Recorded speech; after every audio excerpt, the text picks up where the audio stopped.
Oh, welcome everybody. Welcome. We are going live. We got a lot to talk about here.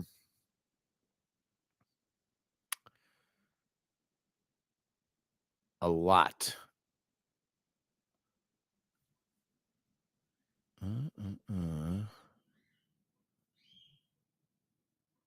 There we go.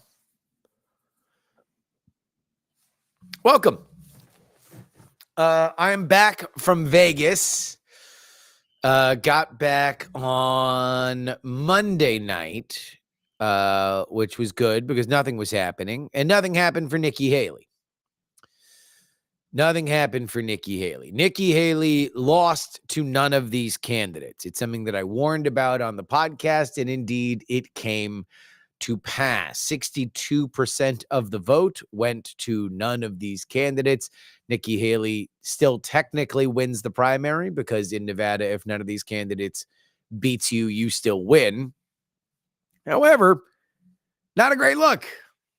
Not a great look at all for old Nikki Haley. She is now going into South Carolina, still a tremendous underdog. She had a really good fundraising quarter coming out of, or I guess into the caucuses and then the primary. So she's got enough money, but oh boy.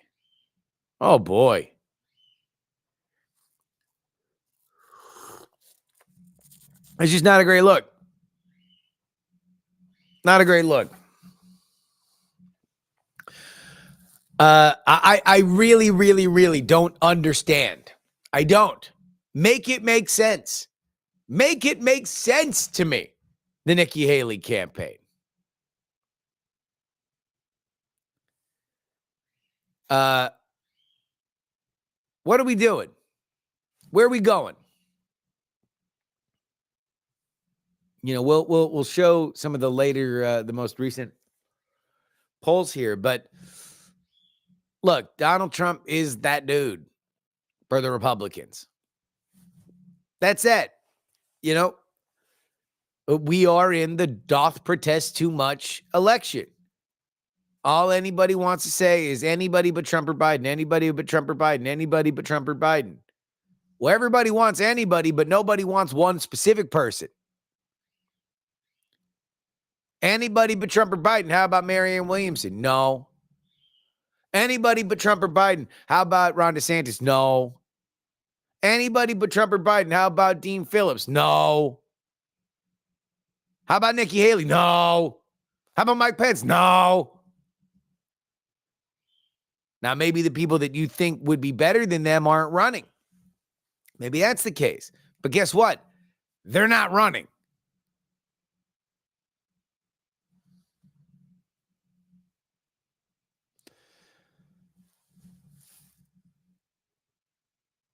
So, yeah, is Nikki Haley's campaign totally dead? I don't know. Looks pretty dead to me. Am I still expecting to make the trip to South Carolina? If she's on the ballot and there's a competitive race, then yeah, I think I am. Although let me run this by you guys. I've kind of come to the conclusion that what I should do is just go out for like the last weekend before the campaign and then get back and stream results. Because I think what you guys want more is for me to be streaming results and less me being like in the room when somebody is like giving a acceptance speech. I guess the reason why I would go to South Carolina is that I could possibly be in the room when Nikki Haley drops out. But is that worth it?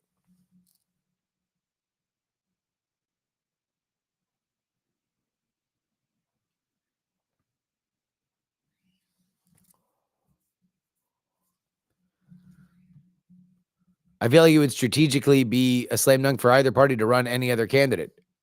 Like, but they have. They are running other candidates. Nobody wants anything but Biden or Trump. Democrats don't want anybody else. Republicans don't want anybody else. Any person else. They will poll and say, I wish we had better options. But guess what? The options that you have, you don't want to replace these guys with, because here's the reality. Those guys have the best chance of winning. A sitting president has the best chance of winning the presidency. An ex-president has the best chance of winning the presidency. They've already done it. We've never had in our lifetime a race like this where both candidates have won at the top of the ticket.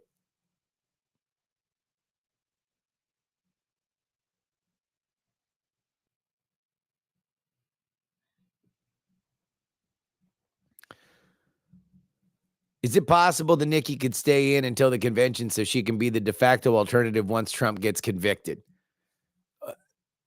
He's not going to get convicted and through the appeals process by the time that the convention happens. The DC one, the one that is by polling the most interesting, the most damning to people, is the January 6th, the federal January 6th case.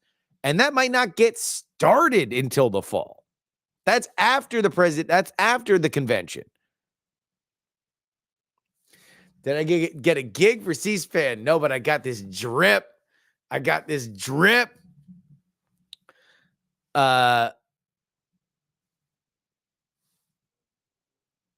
this was a gift from C-SPAN. C-SPAN gave these to their favorite folks out there in the field. So shout out to the boy Howard Mortman, who does The Weekly, my favorite political podcast.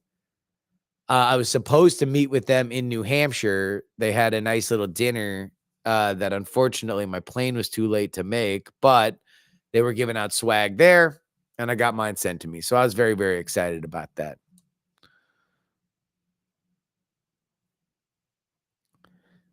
Spin Dash here says, who's nobody? Literally a nameless Dem beats Joe in the polls. Yes, a nameless Dem. That means it could be anyone. When you put a name on it, all of a sudden they become less popular. Isn't that funny? Again, Democrats want Joe Biden. Republicans want Donald Trump. If they wanted somebody else that's running, they would vote for somebody else that's running. They don't. And so they don't. That's it.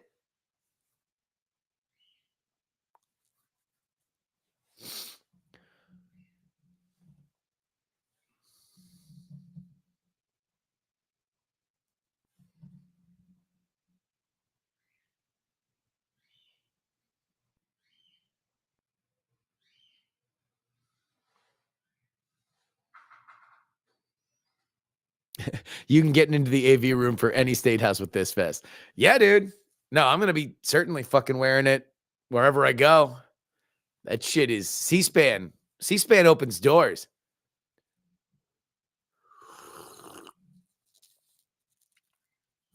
This is that 2024 drip. Look at that. Look at that right there. C-SPAN 2024. You love to see it.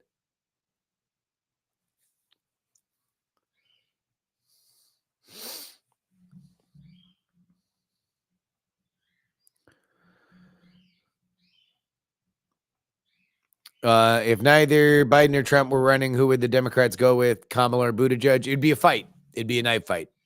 Kamala wouldn't go down without a fight, but I think that the Democratic Party support would be behind Buttigieg in a hypothetical world where Joe Biden died.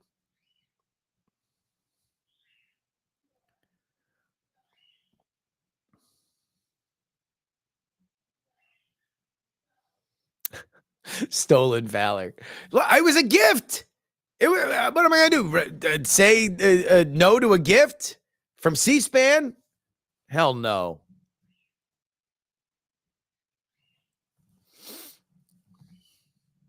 Does Gavin hop in if Biden dies? That's where we're at. We're at if Biden dies. No, we're not doing.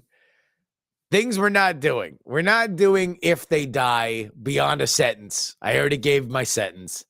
And we're not doing who's the running mate yet. Not until at least Trump's, at least until Nikki Haley drops out. I did not see John Oliver on Hot Ones. He's a very good comedian. I like John Oliver. He's a funny guy.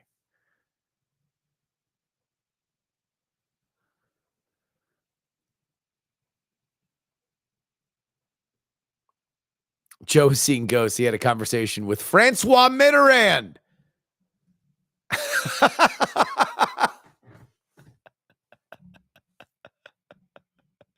You know, Donald Trump had a really, really, really embarrassing gaffe in New Hampshire where he was telling the story of January 6th and kept talking about how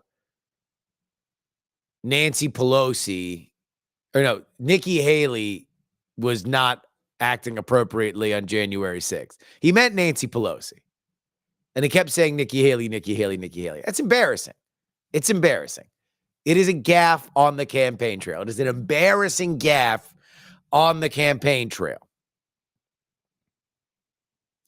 It is not the same as confusing the current president of France with Francois Mitterrand. Because apparently Charles de Gaulle was busy.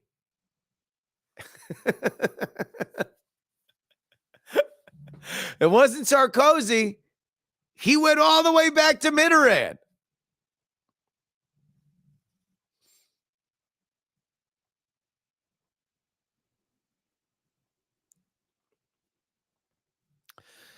If Biden blames Trump for the dead border bill,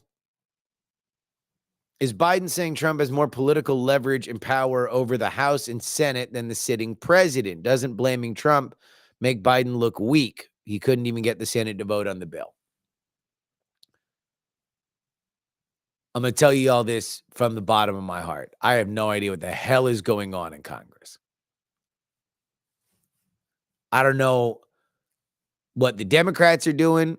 I don't know what the Republicans are doing. I don't know what Biden's doing to deal with it. This entire border thing was a fiasco from the jump. Because let's understand, the border bill wasn't really a border bill. The border bill was a sweetener for foreign aid to Ukraine.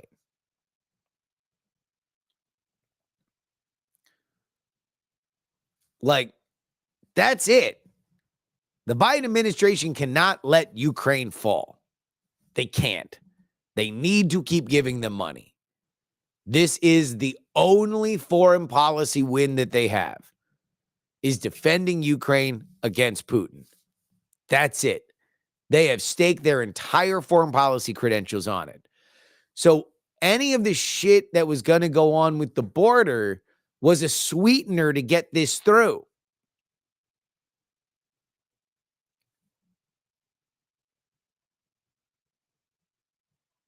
And so the border stuff fell apart for reasons. And now they're going to go run with a clean version of the border bill, or a clean version of the foreign aid bill. So now that is another pile of sweeteners in that, oh, well, we give money to Taiwan and we give money to Israel, but mostly this is about Ukraine.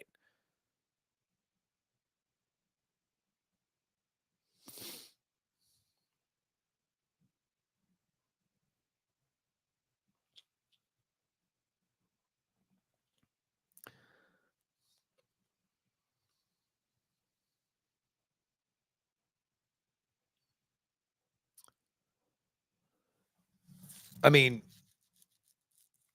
Mike Johnson's speakership has been rocky. Weren't able to impeach Alejandro Mayorkas yesterday.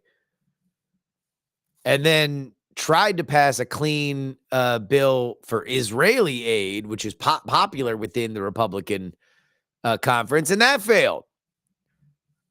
You don't usually put up votes that you fail. Spoiler alert.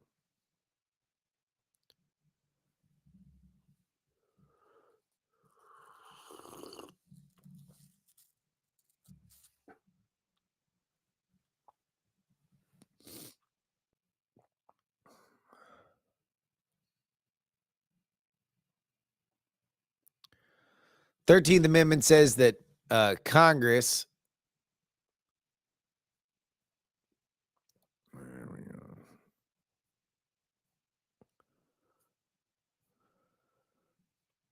Where is this?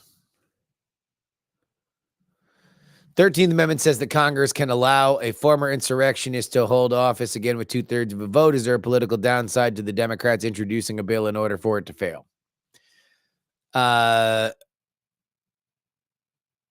Well,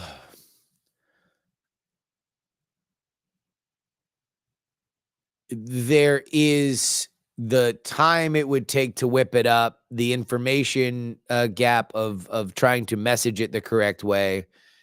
If you want to look 2 steps ahead, which Congress is woefully terrible at, then you are codifying the idea of an insurrection for which people like Marjorie Taylor Greene are doing their absolute best to stretch however they can. So you are now making the term insurrectionist something that means something specific, which means it can mean something else specific if other people get their hands on it. So that would be the downside, in my opinion.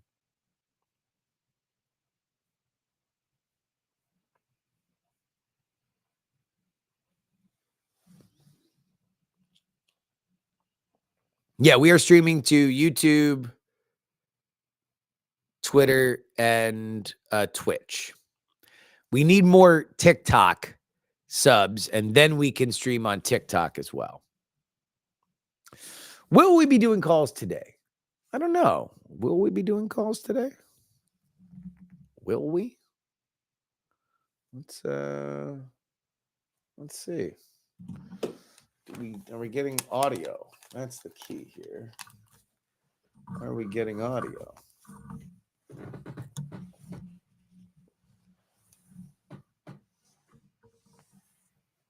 Ooh.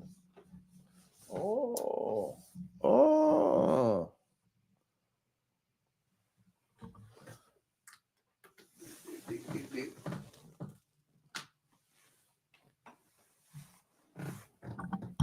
Let's plug that to there.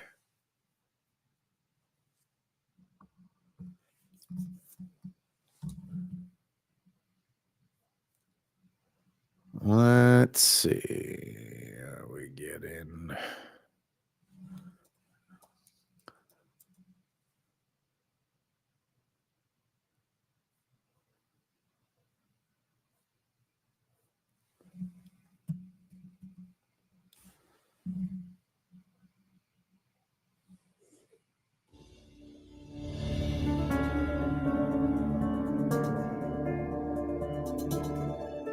Hey, what's going on, everybody? For First We Feast, I'm Sean Evans, and you're watching Hot Ones.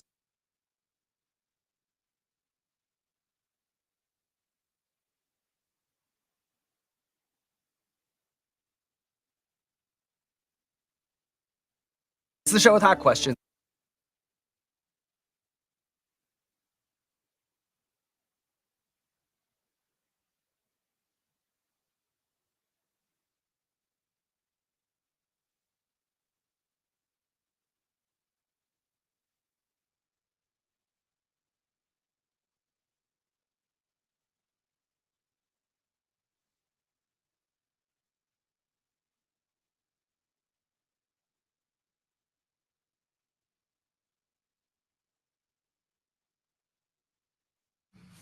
There we go. Well, I muted myself. So, yeah, there we go. We're good now. We're good now. We are good. You can hear me. There we go. Don't worry. All right. Now we got to get over the lag.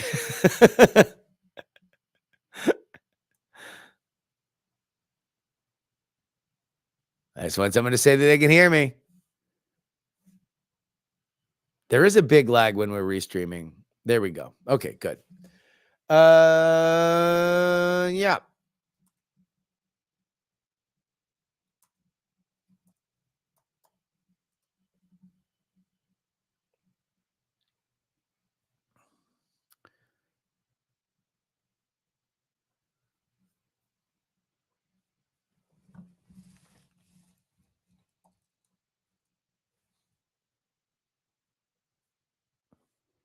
You can go ahead and give us a call now.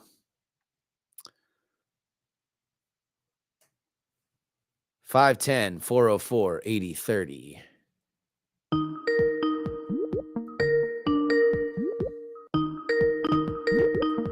Oh, Jesus Christ.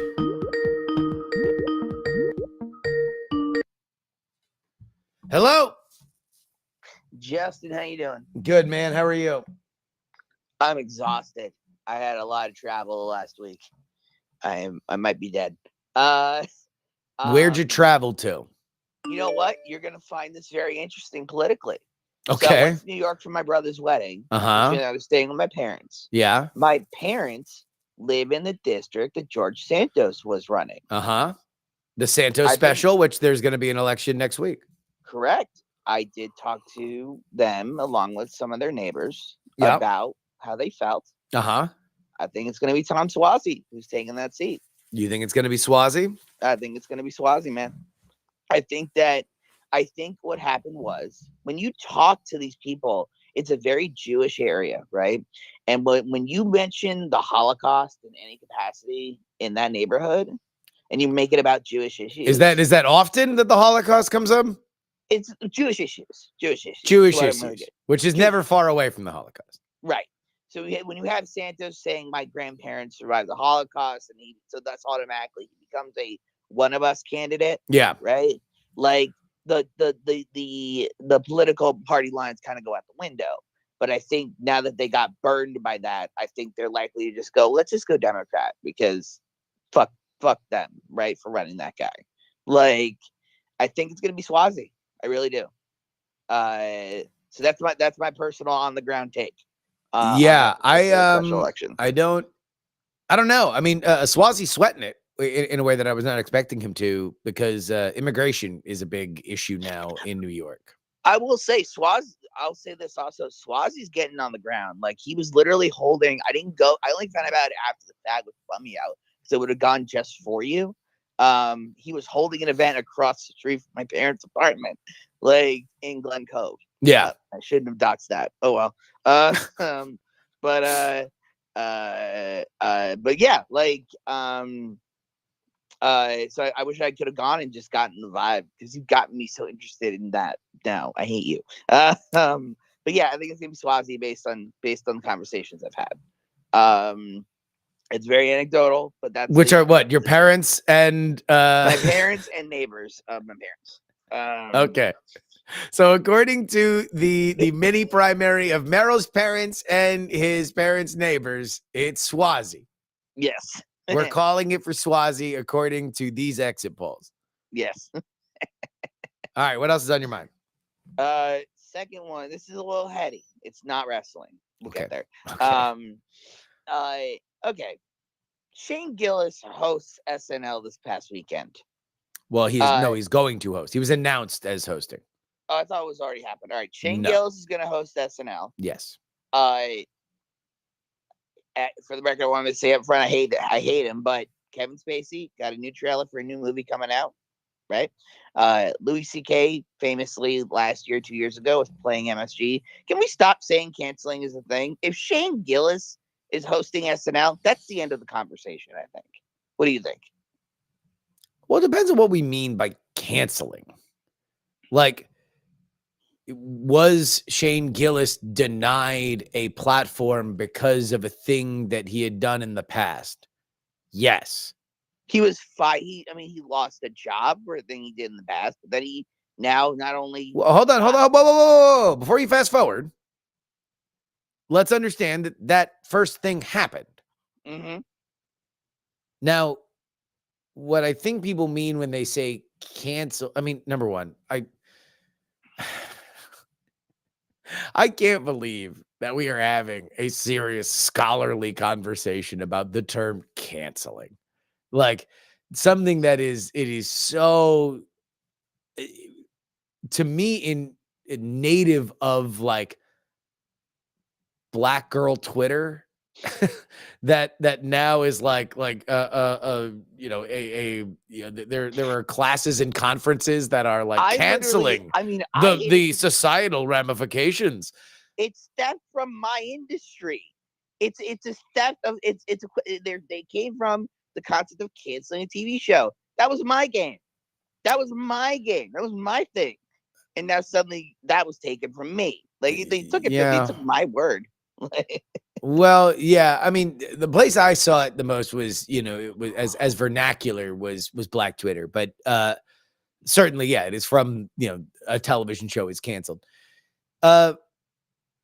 What I don't want to do is say that the concept of somebody losing an opportunity or a job because of, and let's make a distinction here, mob mentality from outside of the company. Mm-hmm. I don't believe that that is not real. I believe that is real, and I I believe do believe I call that dog pile culture because I've been on the receiving end of that myself. Like dog pile culture is real. I'm not going to sit here and say that's not so. real. Okay, well then it's semantics. Then we're talking about the exact same thing. So if for you dog pile culture is something different than cancel culture, then cool. Like, but we're talking about the same thing now. What has happened since then is we don't have a mainstream. Like Shane Gillis made his career after the firing of SNL. It got his name out there, and he made a career as a stand-up and a sketch comedian on YouTube. So he is no different than the Lonely Island and in the nascent world of internet video, like they were doing. And you know, now he's big enough that he is a host, and obviously it'd be awkward if he came back on as, you know, or if he were offered a job as you know, a staffer of, you know, of some kind. So what's fascinating to me about Shane Gillis is that he's remained it his firing from SNL is the only thing people seem to know about him, or a lot of Yeah. people seem to know about him, because I've watched his specials. He's not a particularly controversial comedian. Like, nor is he a particularly conservative comedian. The jokes that got lost in the job are bad jokes. They were bad jokes. They were podcast. They weren't even jokes. They were podcast banter. Yeah, they were. Yes, yes. And I'm not saying that they're any way defensible. It was bad. It was just bad comedy all around. It's podcast comedy. Podcast comedy from the two dudes talking. I'm trying to be careful because I know you do one of these for a living, like, and I like yours. But like for the most part, two dudes talking comedy, especially from that era, kind of sucks. Always just kind of sucks. Well, it's not that it sucks. I mean, it's context dependent. You know, talk radio, Yes. which is where this form of podcasting grew from, is context dependent. Try to explain a joke. The funniest joke you've ever heard on talk radio, the funniest joke that you've ever heard on a podcast, try to explain it to somebody that doesn't listen to that podcast. It takes 40 minutes to get to the punchline because you got to explain why everything is there. Now, does that make it not racist? Does it make it not whatever? I don't know. Maybe. I to be totally honest with you, I don't even remember the jokes he got fired for. I remember the one which was him talking about the Chinatown of Los Angeles and New York. I don't remember which one, but he was saying it's now China and basically making a derogatory statement of like China's terrible and downtrodden, and so Chinatown of LA or New York, whichever one he was talking about, is downtrodden, and thus making a racist comment towards Asian people. That was the joke. Again, I don't remember it. I can't really comment on it. All I know far more about Shane Gillis's career since SNL, and he's a extraordinarily popular comic. He's running the small arena in Austin, or he did. He already ran it. Like his last special on Netflix, I watched it. It was really funny. Burt Kreischer, liberal drinking hero, took Shane Gillis on tour. Like he's been part of that Burt Kreischer, arena crew that goes around. Yeah. Like, but I think they call me, but again, all of that prior to the SNL announcement would have just been, oh, this is just proof that canceling isn't that real in the long term. But I don't get what SNL bringing back his host is a big deal to me. Well, and also it's a stunt. Like, would a Shane Gillis level person be the host of SNL if he didn't have the history with SNL, and therefore it makes it more exciting, and therefore they're more likely to get people to tune in because they get free publicity? Maybe, but maybe not. The reason why it's interesting that he's on is because there's this history, because it's the closest thing. There's a reason why the Norm Macdonald monologue is circulating again when he hosted after he got fired. And he's like, oh, well, I was fired because I was told I wasn't funny. But then I realized the show is now terrible. So that's why I'm allowed to be on again. Like, the reason why that has circulated again is because this is the closest moment that we've gotten to it. And it's certainly nowhere near as big of a deal as that was back in the day, but it's the closest that they can get to it right now, and so that's why they're going to put it on television. Okay, so we've had that conversation. One more to go. Let's get into this shit. Did WWE fuck themselves, or are they working it? I think I don't know anymore. I'm out of trying to figure it out. Like, it could be a work. It could be a Daniel Bryan level work. I don't know. What do you think? So for normal people, the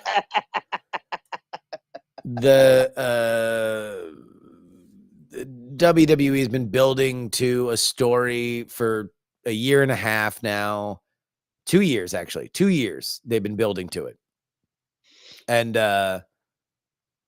they just as it seemed like things were culminating for the final chapter of this story, The Rock came back and interjected himself into it. And so now there's a big tizzy on social media. Meryl, I'm here to tell you, I don't care. I don't care. I'm just excited that both major wrestling companies are competent. And so when one kind of fucks up or does something that I don't find interesting, I can focus on the other one. It's just a good time to be a wrestling fan. Yeah, I would agree with that statement. God, just, man, the last half week of just content from all sides of the spectrum of the media, of the wrestling world, has been fascinating to me, because I think we literally don't know. There's like and look, I've had my own strong opinions in the last few days, and so I'm not going to pretend I didn't. But God, just they're getting what they won. They won. They successfully made everyone stop thinking about Vince, which I think was the goal. Like, no, I don't think that that's the case. Wasn't that the No, they're building to their biggest show of the year. Yeah. They're like, oh no, the Vince McMahon thing. This is a now you see me, now you don't. Look over here. They're building to their biggest a 2-night stadium show. Mm-hmm. Yes, they're attracting a lot of attention. No, they've decided not to center their storylines around a horrifying lawsuit against their founder. Is any of that shocking? Okay, fair. But yeah, damn. How's AEW? I've fallen off AEW a little bit. How is it right now? Awesome. All right. Thank you for calling, Meryl. There's other people that want to call in. I'll talk to you. Bye. Hey, boy. 510-404-8030. Again, 510-404-8030.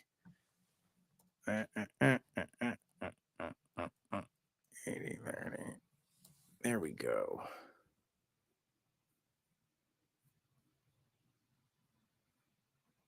I'll put that up there on the screen. 510-404-8030.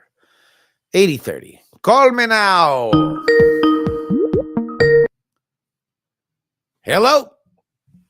I guess I'll be second to Meryl. Jeez. Thought you loved me, Justin. This is how we want to Hello. start. This is how we want to start. I love you too, buddy. Just go. What do you want to talk about? Hey, so here's my question. Yes. With this big push in the media right now showing Nikki Haley got 31% or whatever in the Nevada primary, and any other candidate except None of these candidates is the ballot line in Nevada. Yes. Yes, got 65% of the vote. Yes. Do you think maybe she's not gonna go all the way to South Carolina? I've thought that was a possibility from the very beginning, because she's gonna take a 25-point ass whipping in her own state. You know, like let's take a look at let's take a look at this shit here. Latest polls.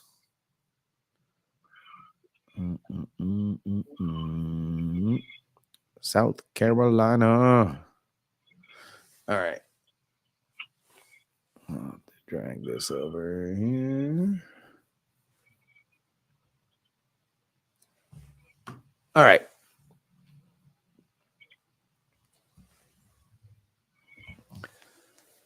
The most recent polling here was from the Washington Post Monmouth. That was from the 26th of January to the 30th, and it's Donald Trump at 58, his highest polling, 5 points above his RCP average, to Nikki Haley's 32. That is above hers, but it's the first poll that we have seen without Ron DeSantis, Chris Christie, or Vivek Ramaswamy. And the more things change, the more they stay the same. Well, Nikki Haley is more popular. She's nowhere near as popular as Donald Trump, who leads her by 28% in her home state.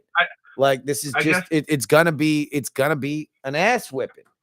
And so I think the only question is, when does she pull out to try and not look terrible? Well, right? she raised a lot of money.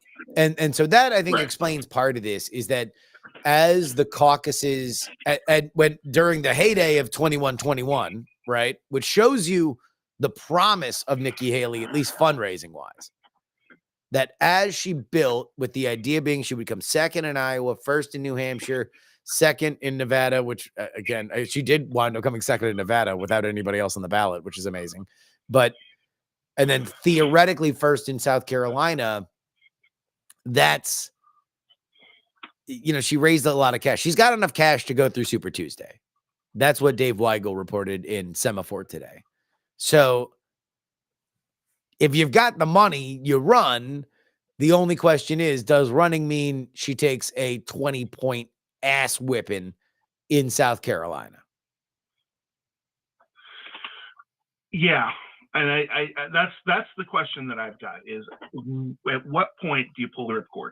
At what point do you say, okay, I've run the good race, blah, blah, blah, blah, blah. Do you go till you're out of money because you don't want that money going to Trump? Is that the idea? It's not the money going to Trump. It's you run out of money because you have money to spend and you never know, right? So you just keep going, because at some point something can happen in the race, and you can, in your memoir written from the Oval Office, you can say, everybody told us to quit, but I knew to stay in. So, you don't want to say that the game is over until it absolutely has to be over. But yeah. But when everybody sees the writing on the wall. Well, I mean, the question is, do you permanently damage yourself by losing by 20 points in your home state? Is that a stink you can ever wash off you? Yeah. And that's, I guess, the question that I had is at what point does it make sense? Now, next question. Have you seen this AI thing that occurred in New Hampshire about the phone calls supposedly mimicking Biden's voice? Yeah. Saying, don't bother going to the polls. Yes. What is your take on that? Get ready. Because I haven't heard you. I haven't heard you talk. I mean, because really I haven't much really about talked about it so. because I think this is shit that's just going to happen. I mean, number one, like dirty tricks like this are played all the time, regardless of whether or not people are using AI. So if it's already a dirty trick, then why not get really dirty? And using an AI clone voice, get ready for it. It's going to happen a lot. Yeah, that's kind of what I was thinking as well. Is at what point do we get to? I don't know. I guess there's no real way to police it, at least not yet.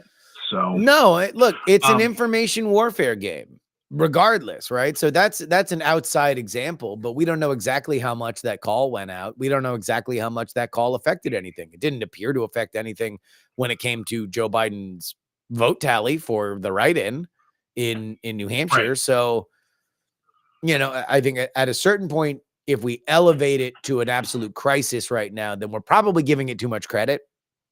And we're also probably not looking at all the other little bits of ephemera that could possibly affect the election. Right. But I guess my question is, you've got to start somewhere and say, well, this was the tipping point.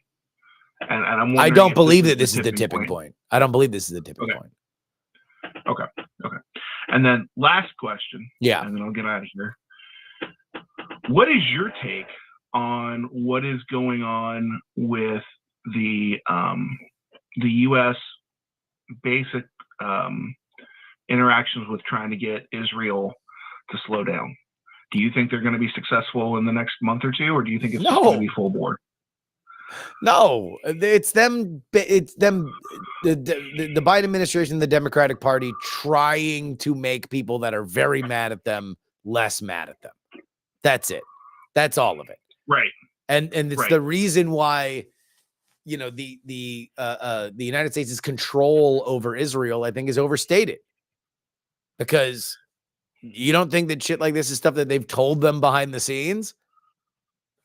They have. Now, like the Netanyahu government and Israel in general believe that this is an existential crisis of a fight. And if they do not notch significant victories, by the way, militarily, you cannot argue anything else that they have not achieved. They have not taken out enough of Hamas to say that they have dismantled them.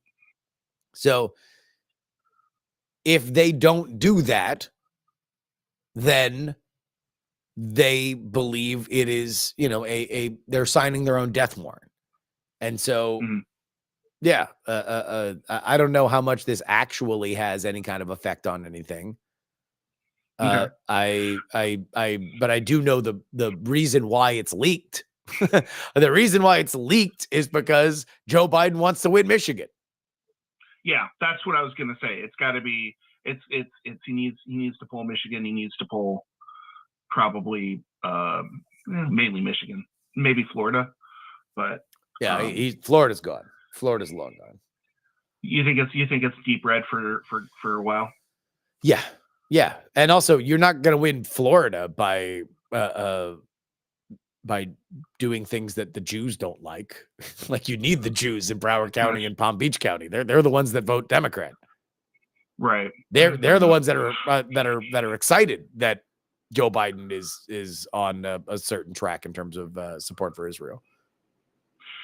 All right. So here's my give to the audience, and you, just so you're aware, I foresee with my great crystal ball that we will see a stabilization to the Red Sea area with either the Houthis from Yemen, or we're going to do something with Iran. I foresee right now that will be wrapped up by around the first to second week of April, that will be completely done and over with and won't be a problem by the first or second week of April. And that shipping will return to normal, both for the U.S. East Coast as well as Europe, probably around June 15th to June 30th. That is my prediction. Lock it in. So you mean the specific disruption with the Houthi rebels that were taking out ships and stuff like that? That will be done. that my everything in my crystal ball, everything I'm hearing, everything I'm seeing, it will be done by the second week of April. Lock it in. If not sooner, might be sooner. I'm not going to say it's not going to be sooner, but I believe by the second week of April, that will be taken care of, because you are getting into prime shipping season. And right now, the U.S. commerce, I mean, look outside, we're not doing that great. And this is affecting costs not only to the U.S. East Coast, but also to the U.S. West Coast, because you have more vessels that are taking longer transit times to get around the Horn. And because of that, you are having a lot more cost, and inflation is not helping it either. We're not at the COVID levels where we were looking at $20,000 to $30,000 a container to the U.S. West Coast, but we were at around just shy of $1,500 to $2,000 a container, and we're now at about $45,000 to $5,000 a container, and that's right now. So I think before we get into peak season, it's going to get resolved. It has to get resolved. It is a controllable situation. Yeah, but who is resolving it? The U.S. military? It'll be the U.S. military, the U.S. military, the French. I think the Chinese will actually start to step up a little bit, but they won't do much because they don't want to draw attention to their Navy as much. But I think the Chinese will step up a little bit. But I think you'll see a lot of U.S. military. One of the most active players out there right now is the French Navy, which people would say, why? Well, the third largest ocean carrier in the world is CMA CGM, which is a French carrier. So there's a lot of influence in the French government right now to have a strong route to get through the Red Sea. And so this is just what I'm seeing in the tea leaves, man. This is just what I'm seeing in the tea leaves. Well, we always love to hear the expertise from a logistics professional. But thank you for calling in, brother. Love you guys. Have a great day. All right. Peace out. This phone call is why no man should ever have any power over others. Well, I mean, it's a very philosophical take, ATL. I don't know if Jim bears any kind of responsibility for all that. It's a lot.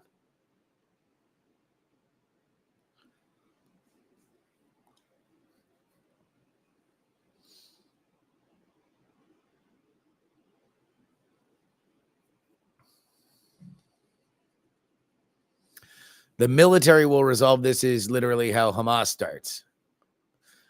Well, I mean, I would not compare to what is happening right now with the Houthi rebels in the Red Sea to Hamas. I would compare it more to like the Tripoli pirates, which the American military did quell back in the Jeffersonian administration.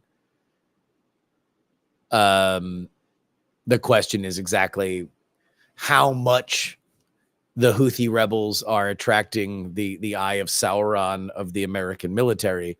If we have a reason to go in and mess some things up, there's not a lot that they can do about it.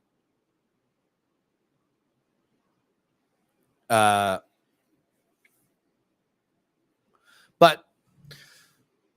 with that being said, it is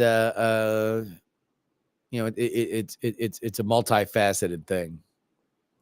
Is Ronna McDaniel stepping down as RNC chair? Looks like she is after South Carolina, which also makes me wonder whether or not she also knows that it's do or die for Nikki, because she can say she's stepping down because the RNC is effectively going to merge with the campaign of the Trump 24 campaign. And if she's not the favored person to run it, then she has no reason to stay in there. But you want to know who I need to have on? I need to see if I can get Jennifer Van Laar on. She's from Red State, but she did a lot of the original reporting on the RNC's expenditures, and specifically matching the FEC expenditures of the RNC versus the DNC, where like the RNC was spending as much on flowers as the DNC was spending on like get out the vote drives.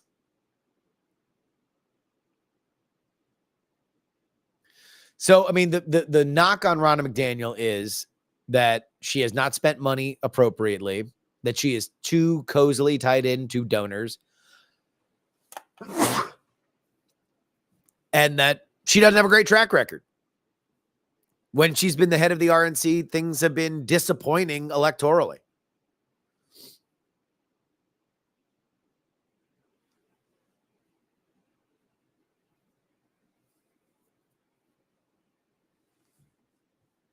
Can you guys see the chat overlay on the screen?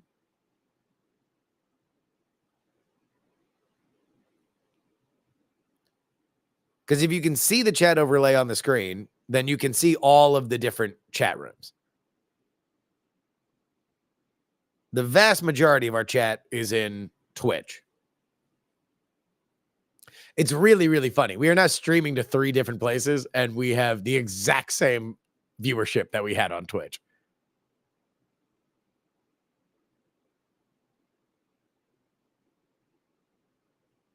I'll tell you, one of the things that most of the job offers I'm getting are for social media and digital media for Democrats. Yeah.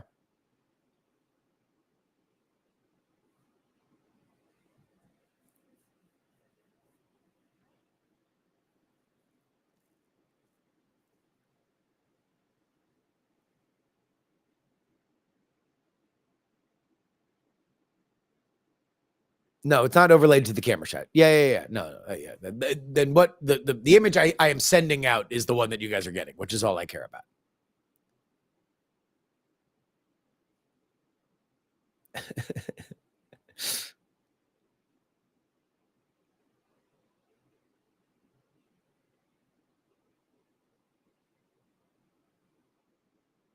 Should none of these candidates be an option for the general election in every U.S. state?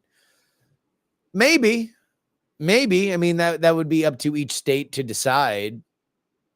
John Ralston, who is the oracle of Nevada, runs the Nevada Independent. He said, look, if you're going to have a none of these candidates option, then at least have some teeth. Hello, who's this? Good morning. What Hey, up? it's just another pilot. What up, dude? Not much.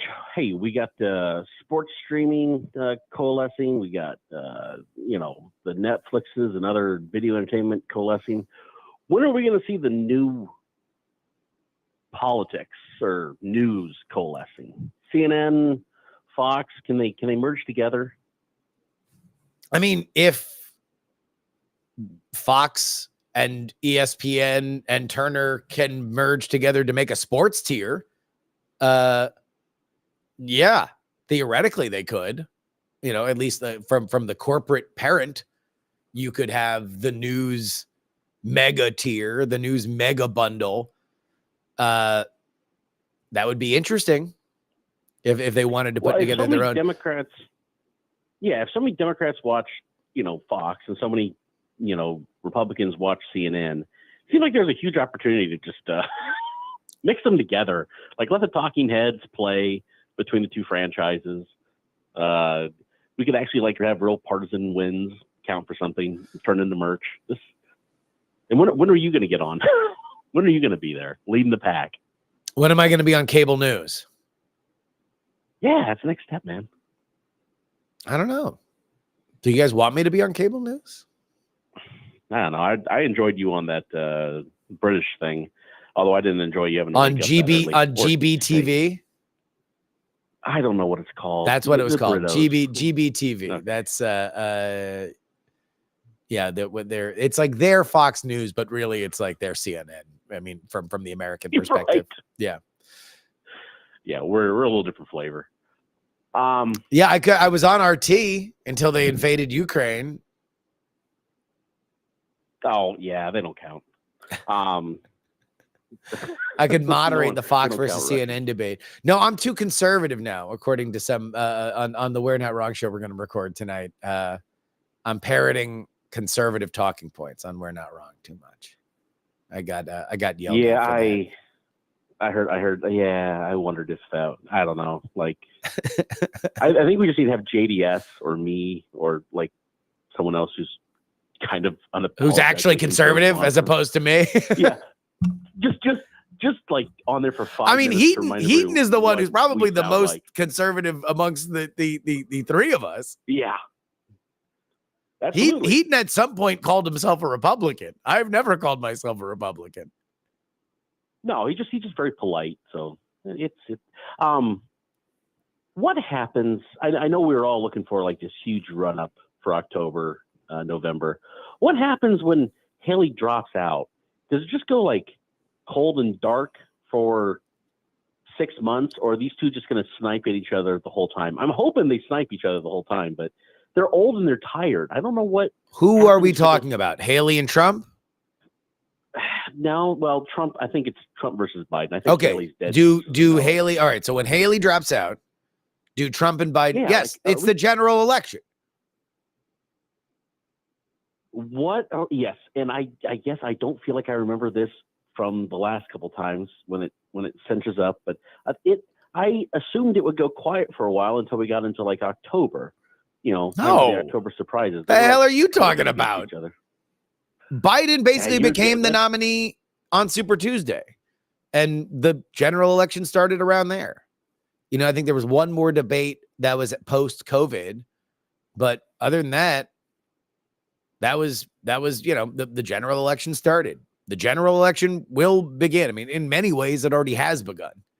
Yeah, exactly. It's just boring. Boring. Why is it boring? Well, you make it fun.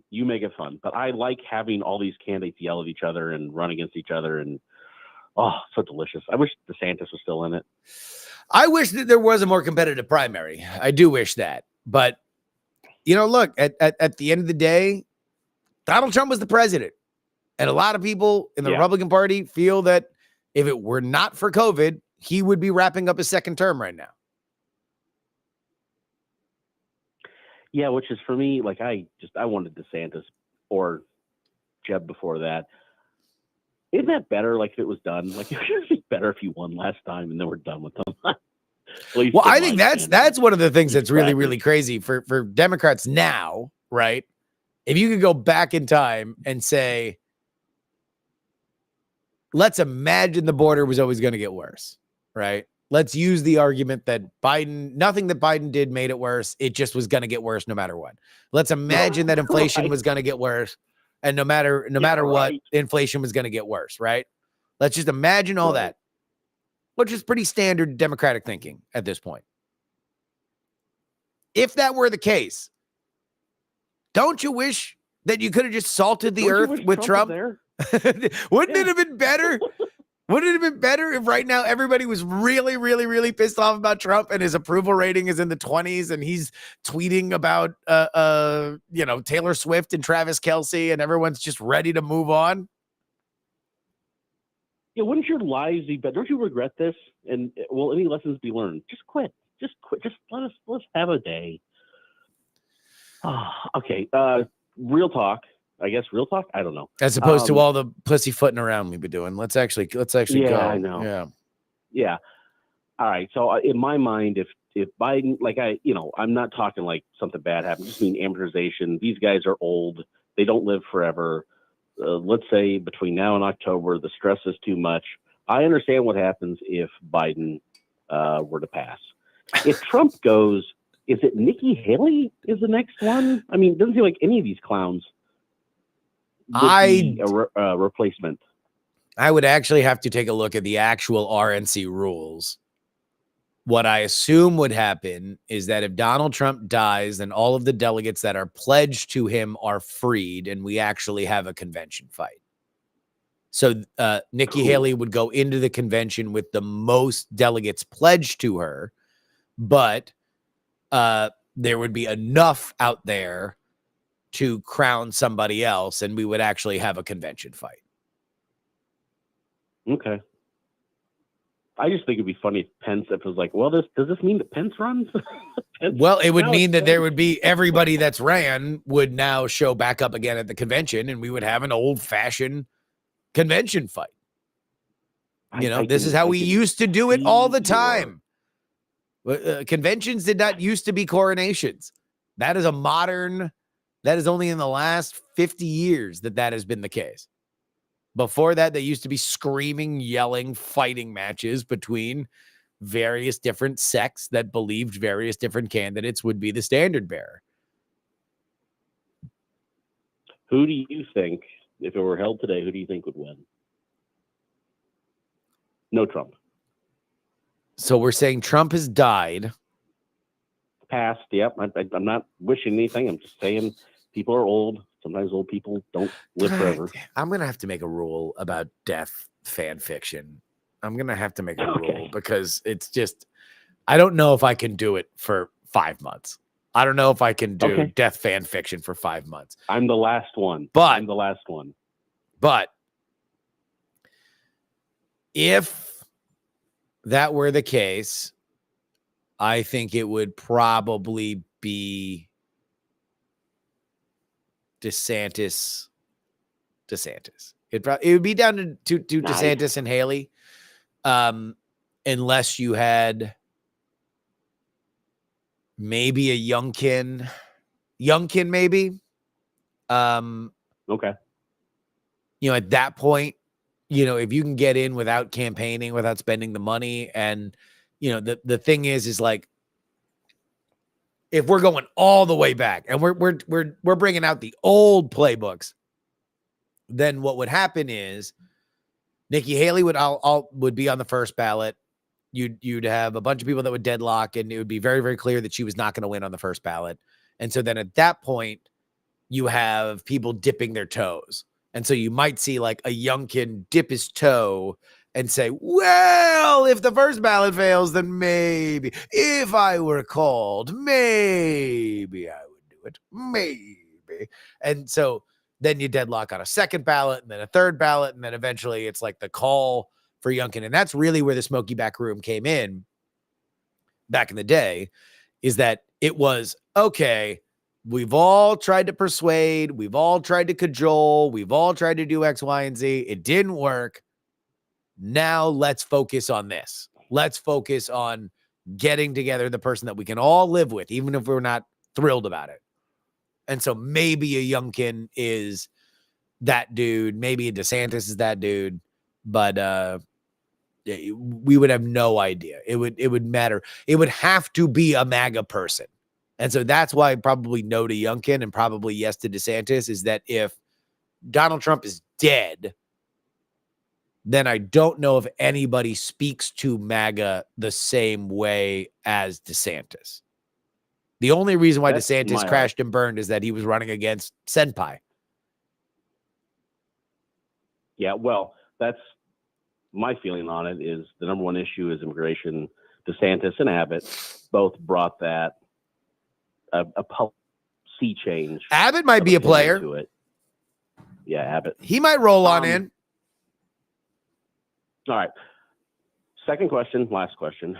I don't understand Republicans and Democrats, and that's my fault. But if it were me, I would find someone other than Trump. I would find someone other than Biden.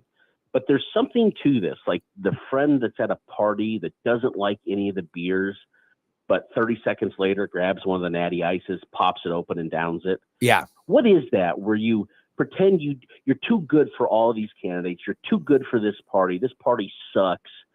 And you're the last one there, and you drank all the beer. Who is that guy? And it's doth protest too much. Doth protest too much. That's it. Look, Trump sucks. Trump sucks. Biden sucks. Biden sucks. Is this really the best? Is this really the best? We're really going to do Trump versus Biden. You're really going to do Trump versus Biden. Okay. If you are invested in this, vote for somebody other than Trump. Not enough people did. Okay. Well, then, if you don't like Biden, then boost Marianne Williamson, boost Dean Phillips. Oh, you don't want to give up an incumbency advantage. Well, then I guess everybody needs to shut up. Like, come on.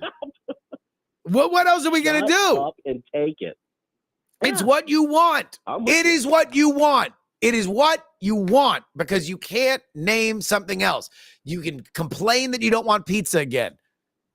Then what else do you want? Meatloaf, pizza, Thai, subs, whatever. It's to the point I can't take any of it seriously anymore. There's a mental health crisis in this country, and it's a lot of things. but people got to figure out how to communicate what they want in a meaningful fashion, because I am lost. I don't get it. All right, brother. All right, man. I love the show. Thank you. See ya. Peace out. Sorry, I didn't get a chance to vote because I don't live in the special places. Well, the people who do live in the special places didn't like it. And also, Winstonator, which state do you live in? Are you in a Super Tuesday state? Because it looks like you'll be able to vote for both in Super Tuesday states.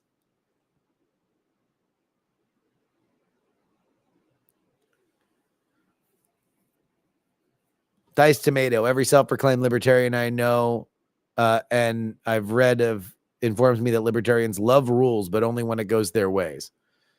Dice Tomato, I wish you nothing but conversations with libertarians about who is and is not a real libertarian.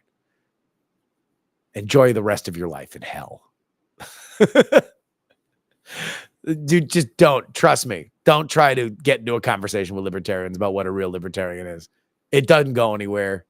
It's like wrestling in mud with a pig. The pig likes it and you both get dirty.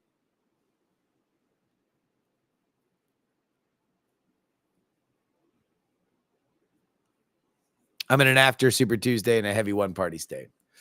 Well, I would imagine if you're in a heavy one party state that it will vote for the front runner of either party, depending on which party you're in. If you're in a one party red state or a one party blue state. What year Super Tuesday mattered? 2020. How have we forgotten about 2020 already? Bernie Sanders went into Super Tuesday looking to put enough distance delegate-wise between him and Joe Biden that there would have to be a brokered convention. And we ended Super Tuesday with Joe Biden being the presumptive nominee. Super Tuesday mattered. The centrist Voltron formed. It was a stop Bernie movement, and it won. It mattered.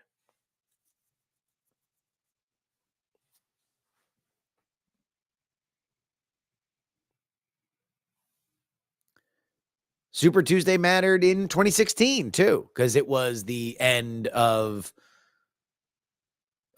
any opposition to Trump. You know, it was the beginning of the end of the Ted Cruz experience. Super Tuesday has often mattered. It's going to matter less this cycle, but it's because we kind of have two incumbents.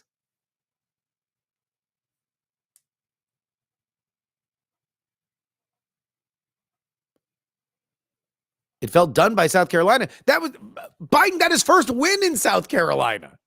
What do you mean it felt done? Bernie won Iowa, wins New Hampshire big, wins Nevada even bigger. So he's got on a 3-state winning streak. Biden wins 1. And then we go into Super Tuesday. Like, it wasn't done. I'll tell you what, man. People got short memories.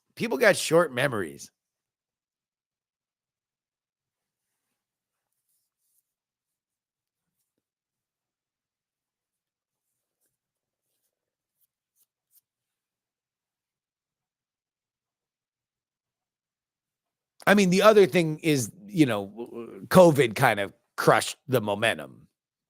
You know, we probably would have seen a longer fight between Bernie and Biden after Super Tuesday.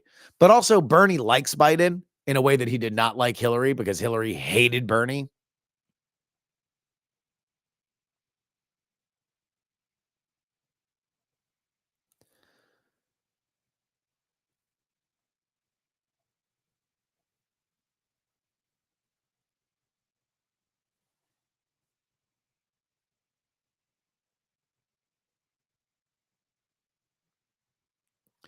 It's down to 2 people to vote for by Super Tuesday. Yeah, often. It's often down to 2, maybe 3, but 2 viable options by Super Tuesday. Yeah, usually. Because it's hard and expensive to run for president. You know, this is not This is not this ain't no disco. This ain't no country club either. This is big boy, big girl politics, man. If you can't organize in varying different states, if you can't turn out the vote in varying different states, if you can't have a cohesive message that goes across different demographics, then you ain't gonna play.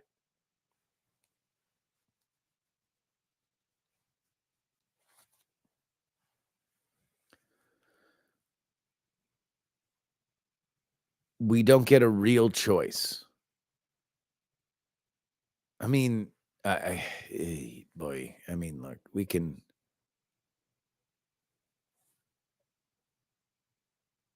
Everybody wants to think of these systems in their head because everybody believes it's the system. I hate systems thinkers. Maybe not, hate's a bad word. I think systems thinkers are stupid. That's too strong. I think system thinkers believe that humans should be eliminated and their perfect little machines will decide everything for humans better. I think that system thinkers believe that they can outthink humanity and they never really can. There's a reason why our system has worn itself into this pattern. Is it a perfect pattern? No. Is it a pattern that we can all live with? Yes. Now, if we want to be hipsters and sit in the back of the classroom and smoke cloves and say, yeah, but is it really a choice? Yeah, we can. Does it really get us anything? Does it move us forward into understanding why these systems have been created, where we came from? Does it even advance where we might go forward? No, I don't think so.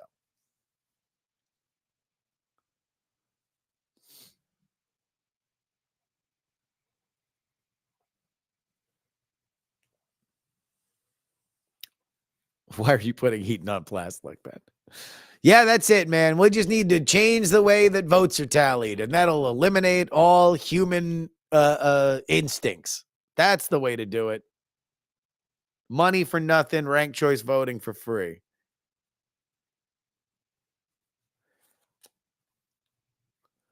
People are scared to vote for anything other than Democrat or Republican. People find themselves broadly represented by the coalitions that we understand as Democrats and Republicans. Broadly.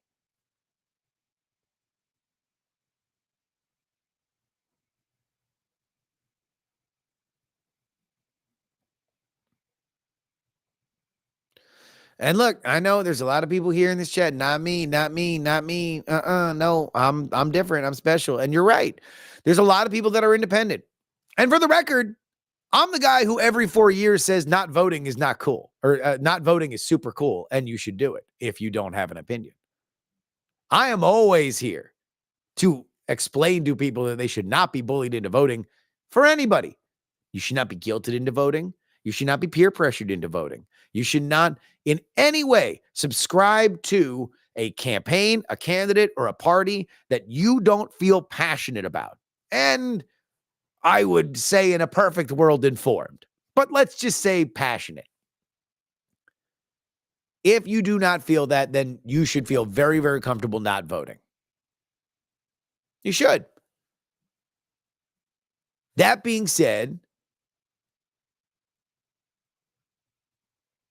the Republican Party is a coalition. The Democratic Party is a coalition, a shifting coalition of different kinds of people that they are courting to vote. To say, if we all voted together, we would have more of a voice. I think that the way that both of these parties handle third parties is pretty reprehensible. I do think that they should face more punishment for trying to keep various different third parties out of ballot access. But if a third party wanted to become more of a permanent force, it takes a lot of money, a lot of time, and a lot of work to put a brand together that can create a coalition. That's how American politics works.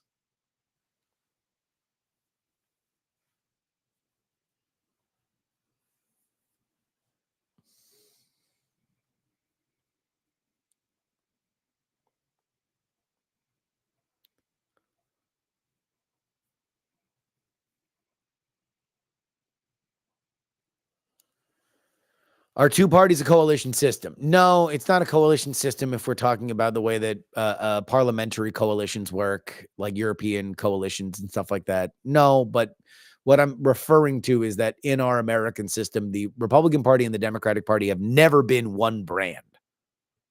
They have constantly shifted and evolved, and they've courted different kinds of Americans to get themselves over the hump to advance themselves either in the presidency, the Senate, or the House.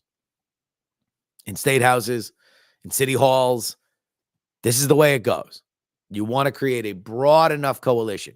Now, I do think that we are moving into a world where the Democrat and the Republican Party has a brand in a way that is more doctrinal than it has been in the past.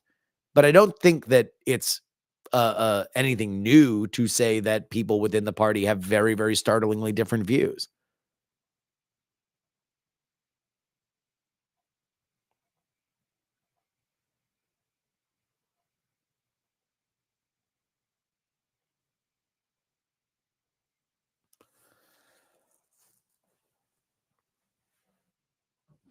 But yeah.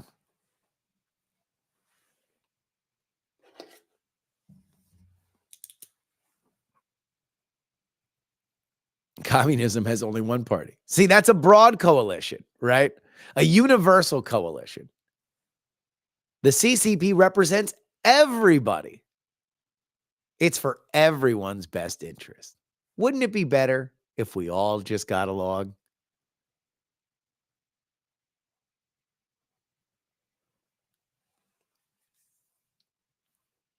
You think your vote doesn't count? Live in DC.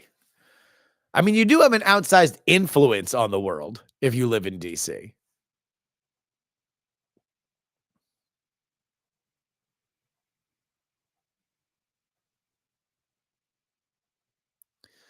Can we Diamond Club Justin a crazy conservative book with ChatGPT and get me a new name and persona as a Daily Wire type right winger and get him on Fox News?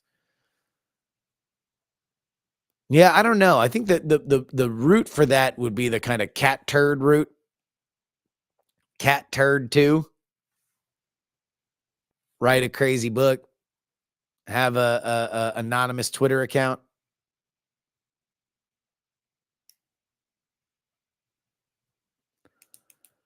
Does Tucker Carlson make it out of Russia? Yes, I believe he makes it out of Russia.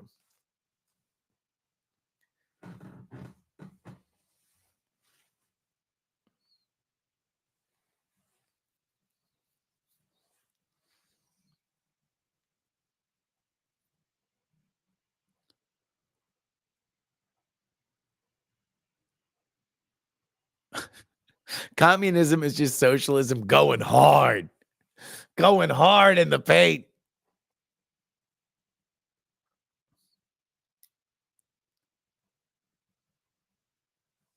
It'll be like that girl that looked like the other girl that you called out. I didn't call anybody out. I said that Chaya Rychek, Libs of TikTok, and Taylor Lorenz looked like they were the same person. And then I got yelled at by Taylor Lorenz. I didn't really get yelled at by Libs of TikTok. They both retweeted me, but I don't know. Either of them said it wasn't true.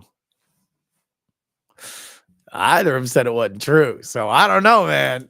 I don't know. It's still in play. Nobody said, either of them said it was not true. So they didn't even deny it, that they're the same person. I got called a misogynist by Taylor Lorenz, saying that I was comparing women's looks, or I was judging women by their looks. For which I guess I was, but I was mostly judging that she looked like this other lady that is her mortal enemy.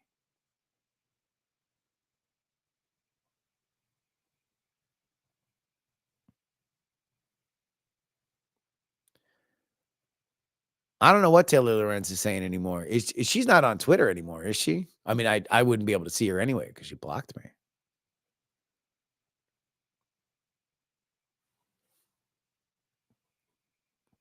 And also, for the record, I didn't even tag either of them. I got snitch tagged with that tweet.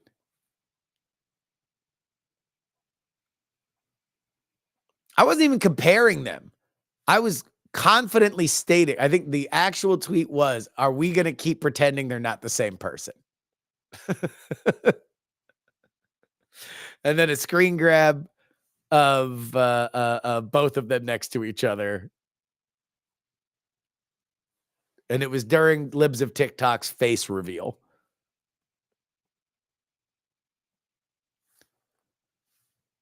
And then somebody snitch tagged me to her, and then she got all in my shit. And then Libs of TikTok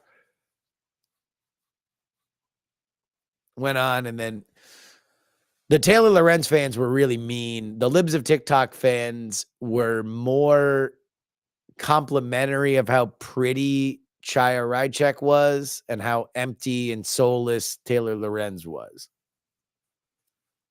That was my experience.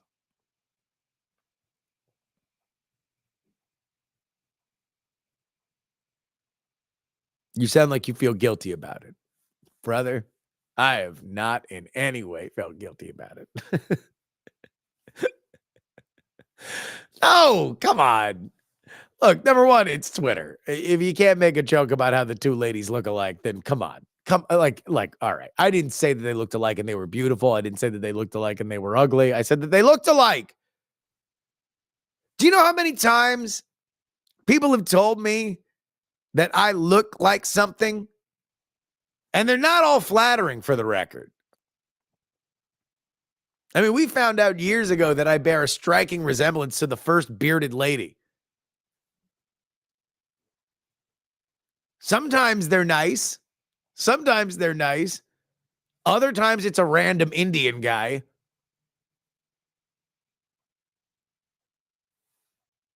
And then apparently the Fallout board game, the new Fallout card game, rather, has a picture that looks identical to me. Sometimes it's Oscar Isaac, though, and that's good. You know, you got to take the good with the bad.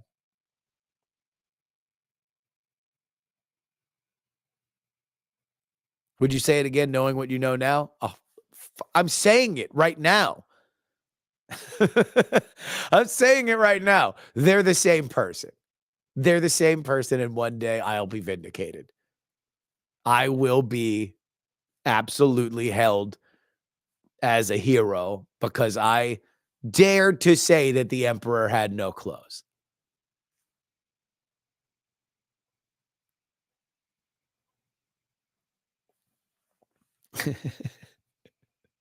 I mean, it's also a fascinating idea, right? Because they became famous because they fought with each other. Libs of TikTok was elevated because Taylor Lorenz covered her, and Taylor Lorenz had a foil, somebody that was the exact kind of villain that she was covering because Libs of TikTok existed. So the idea that they could be the same person is a really interesting one, in my opinion. We've never seen them in the same room.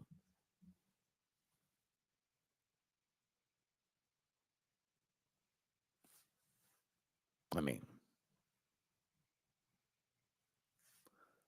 somebody find that tweet. Find the tweet. We'll bring it up, and then we'll make a final rank. Well, I don't know. Maybe if I looked back at it, maybe I would regret it.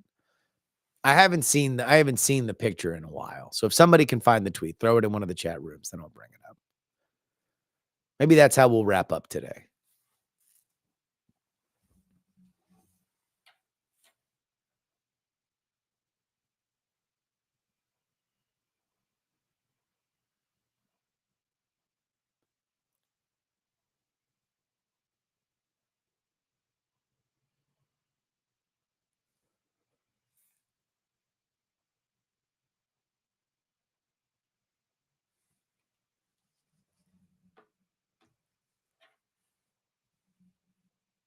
You want us to do your homework? Yes. Yes. Somebody could do it. Somebody can find it.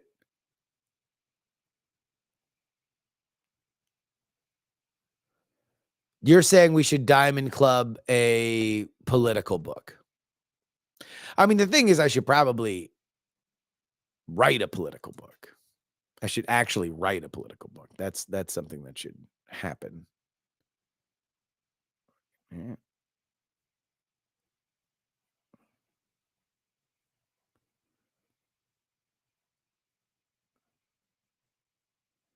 Oh, I can't click links. Well, that's a bummer with Restream.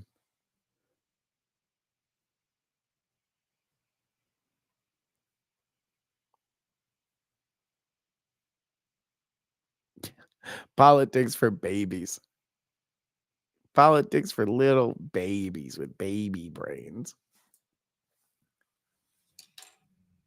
Shit, I can't even. Oh, maybe I can. All right. Let's see. Do. Yeah, okay. I can copy and paste it.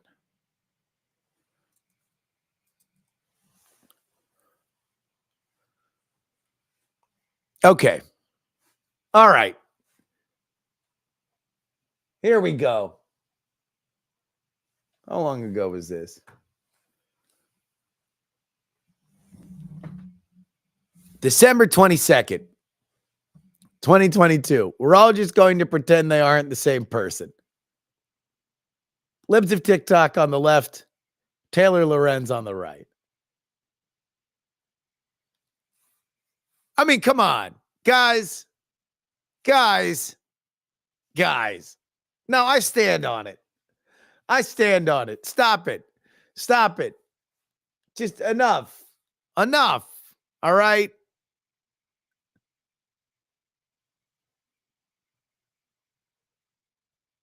They're the same picture.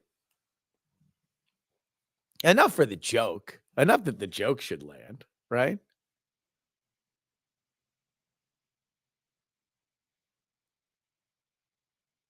That's why Taylor didn't just block me. She got all up in my ass.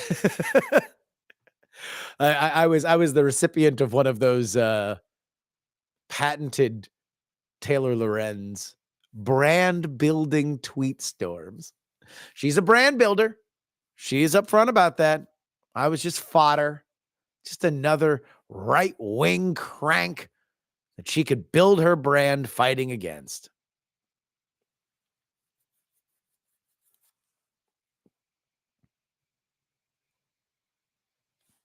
I don't know, man. They look alike. Can we, here we go. Yeah, look at that.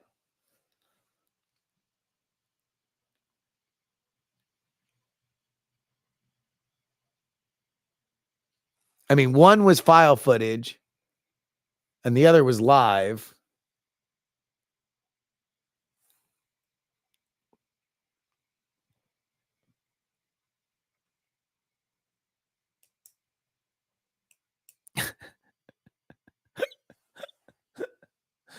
Oh, shit. Good times. The left girl is cute. I mean, that was the Libs of TikTok fans. The Libs of TikTok fans were, no, Chai is cuter.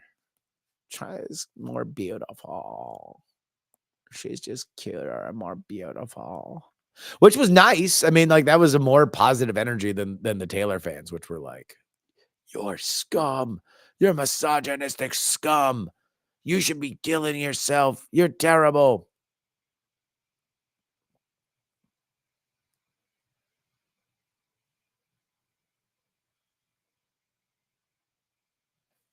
I just thought it was funny. I mean, like, if I had a mortal enemy and we looked exactly the same. Like, all right, if I had a mortal enemy and they looked exactly like me, it would be kind of funny. Right?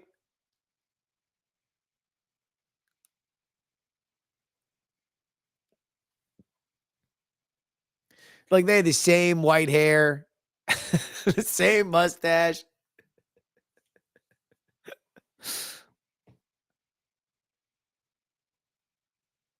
It would be pretty funny. I don't know. Maybe I wouldn't find it funny because I hate that person. And I don't want to think that there's any element of myself that could be that person. Maybe there's that.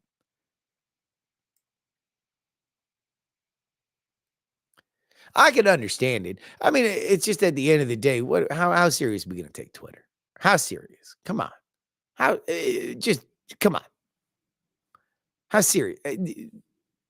For real? How serious? I don't know. Yeah, it was a Shadow the Hedgehog situation. What if this were a Shadow the Hedgehog situation?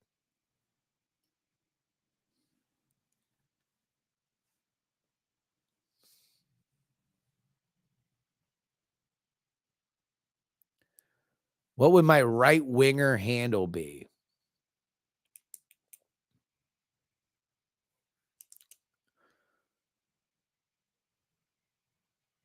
I don't know. I mean, we had the idea to have me do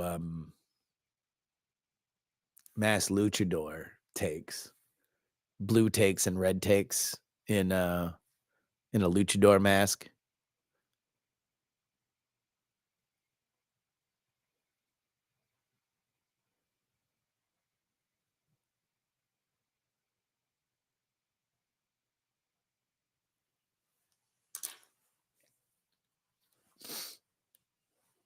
We could ask ChatGPT. Here we go. Are you familiar with Justin Robert Young?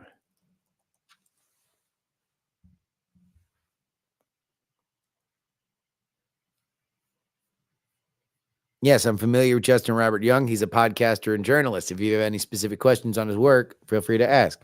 He is rebranding as a right-wing ideologue firebrand. Please suggest 10 new nicknames he can rebrand with.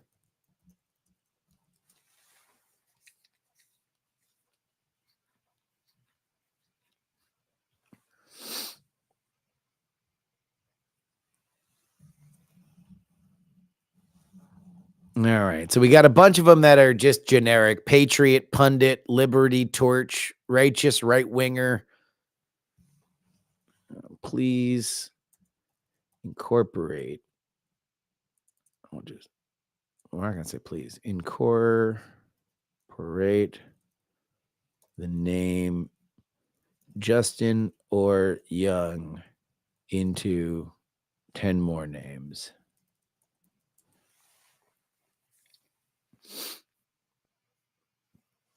Oh, number one, Justin Justice. Whoever said Justin Justice. Oh, shit. Hold on. Wait a minute.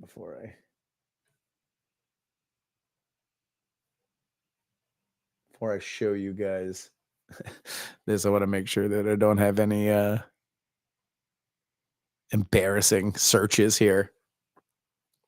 I don't want to have anything leak like Drake's penis.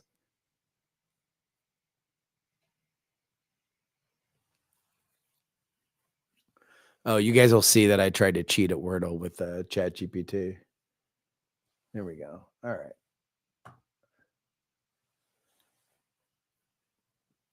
Justin Justice. Young Eagle. Liberty Justin. Justin of Liberty. Young Patriot. Righteous Young. Conserva Justin. That's by far the shittiest. Young Crusader. Young Crusader's good. Justin Valor sounds like a male porn star turned youth pastor. And Heritage Young. Young Heritage is actually an interesting one because it like juxtaposes old and new. Liberty and Justin for all. That's it.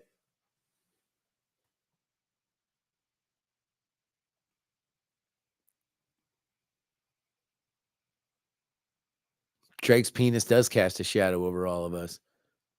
Dude's working with a hose. Hung jury. I don't know. Now that Drake set the bar, I don't know if I can play around with dick metaphors.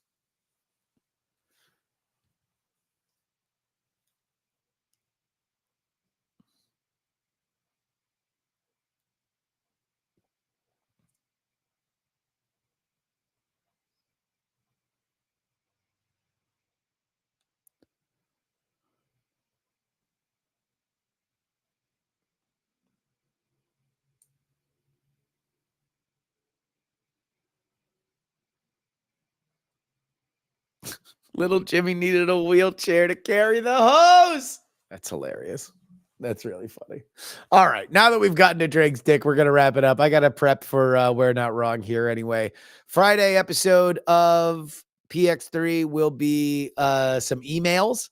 We're going to do emails. And we got Bill Scher, who's going to talk about the